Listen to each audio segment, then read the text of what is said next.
Welcome back to lesson number 10. Your host, Jarrard, Evangelist. And as you know by now, we're studying the return of Christ. We are discussing, and we're going to wrap up our discussion about the sabbatical pattern, which encompasses this idea of the 1,000-year millennial reign of Christ, which many of my brothers and sisters and many people in the denominational world scoff at. They don't buy it. They say that it was unknown before the 1800s, before Darby and this crazy girl came up with this fanciful idea. Well, we've just shown you a few letters of the early church fathers who were chiliastic, that believed in the 1,000-year reign, and by modern terminology, they would be considered premillennialists today. That's the term for the catching up, the rapture of the church before the millennium, before 7 years of tribulation. Now, in my studies of the book of Revelation, you need to understand that there are many different views in how that book's interpreted, the means by which we try to come to some understanding of what the book's about.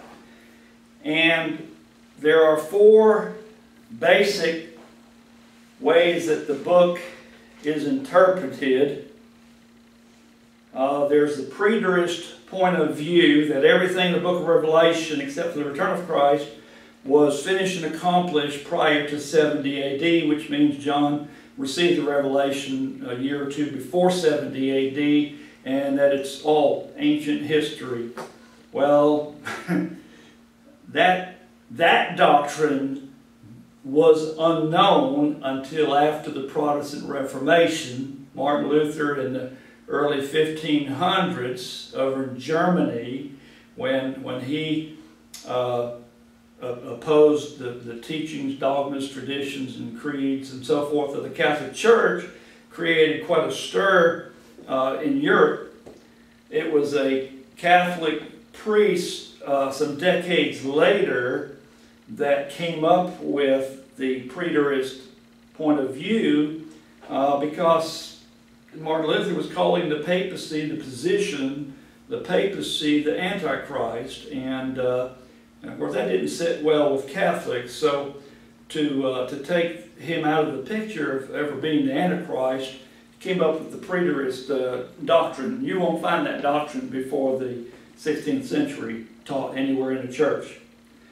Certainly not the early church fathers, and not the Jews, and not Jesus himself.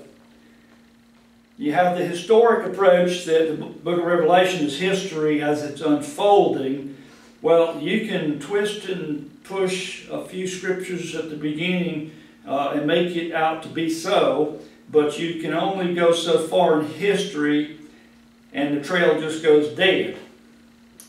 There's a third way that the book of Revelation is interpreted. That's the spiritual point of view, which is to say that it covers events that could take place in any time, in any country, in any people, in many different ways, and that God always wins in the end. Well, if the book is to be interpreted that way, I have a problem, because it's like, the way I see it, is the book could mean anything to anybody at any time and anywhere over any condition, which is to say it really means nothing.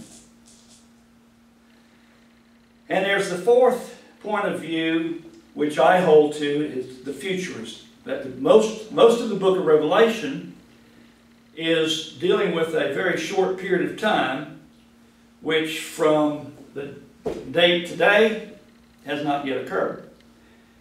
But everything that I'm sharing with you is leading us to know, to understand, to believe, and to prepare for the fulfillment of what we read through Revelation.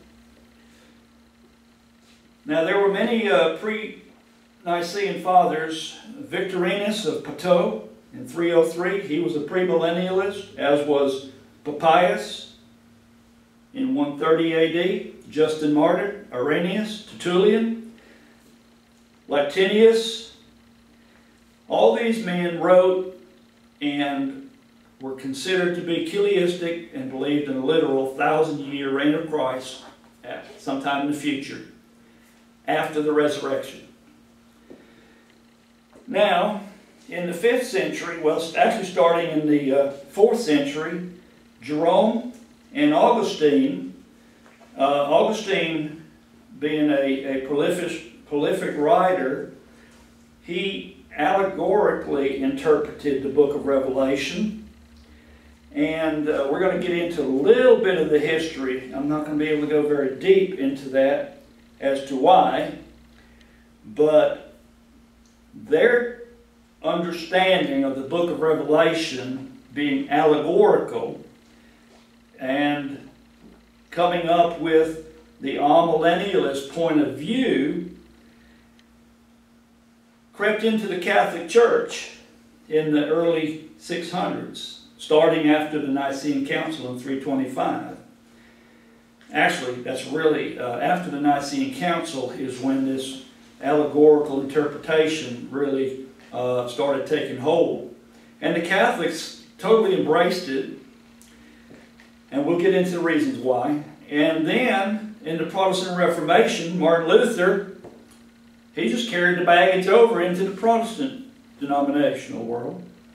And then in the Restoration movement with Barton Stone and Alexander Campbell in the early mid-1800s in America here, they carried it from the Protestants over into the church.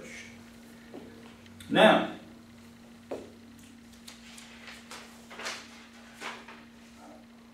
one of the things, I'm just going to speak off the top of my head here for a second, is I discussed some of these issues with my wife. It started to dawn on me that the early church, the Gentile church, not the Jewish converts, but the Gentiles, did not possess an Old Testament background. Now, certainly there were scrolls, but they had pretty much been relegated to the synagogues, and that these early converts from the Gentile congregations did not have an Old Testament background from which to understand and formulate their understanding of scriptures like the book of Revelation, say. And they were kind of at a loss.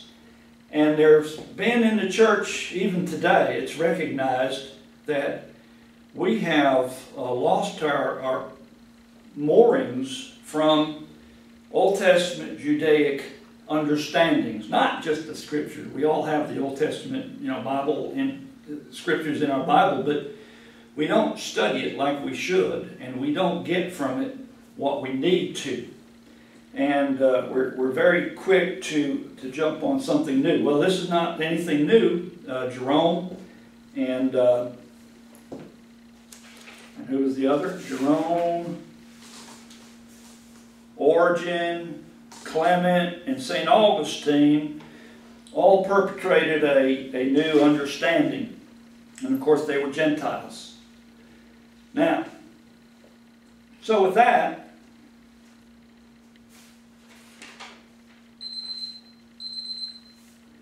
why was this chiliastic teaching of the first several centuries changed after the Nicene Council? It was not because that these men that I spoke of, Clement and Origen and Augustine, not because they did a careful study of Scripture, but rather it was a reaction to the social, political, and the theological tensions of the age. Now what you need to go back and remember is this, that for the centuries leading up to the Nicene Council, the church was under great persecution, at the first from the Jews and then from the Romans, and they were not an accepted people. The Roman Empire was very, very liberal about accepting people of all religious persuasions. if you had a religious persuasion and wanted to build a temple, and it was in Rome, Roman territory, you were welcome. The pantheon of gods was prolific with many, many gods. But they had a problem with one God and his son Jesus Christ and this group that followed him. Christians were not very supportive of this liberal ideology of acceptance. They kept insisting there was only one way, and that went directly against the established religious undertones of the people in the country. And in addition, Christians would not bow down to the emperor and pay him homage as God, which was one of the requirements of every Roman citizen. So, for centuries, they were under heavy persecution, and the idea of a 1,000-year rest, a period in the future when they would be resurrected in new bodies, 1 Corinthians 15, that they would reign and rule here on earth with Jesus Christ, was a comforting doctrine that helped them persevere through these trials and temptations of death and worse. I mean, being thrown to a lion would be a quick death as opposed to being tarred and set off as a human torch to run through Nero's gardens at night so he could watch Christians run to their death. After 325, when Constantine gave, there was an edict several years before that, he gave Christians the, he gave them their freedom, and not just freedom, but he embraced Christianity as a means of holding his crumbling empire apart. Up until this time, there were many issues, just like our nation and the world faces today. And he saw that these Christians were honest, hardworking. They could be used, Christianity could be used to help bring some sanity back to their crumbling empire. Well, once the going together of the government and religion, once they embraced each other and were put up on a pedestal, so to speak, there was little regard now for a future millennium to look forward to, because basically all was well now. All was well in the world after Constantine embraced Christianity. And so the 1,000-year reign fell into disfavor.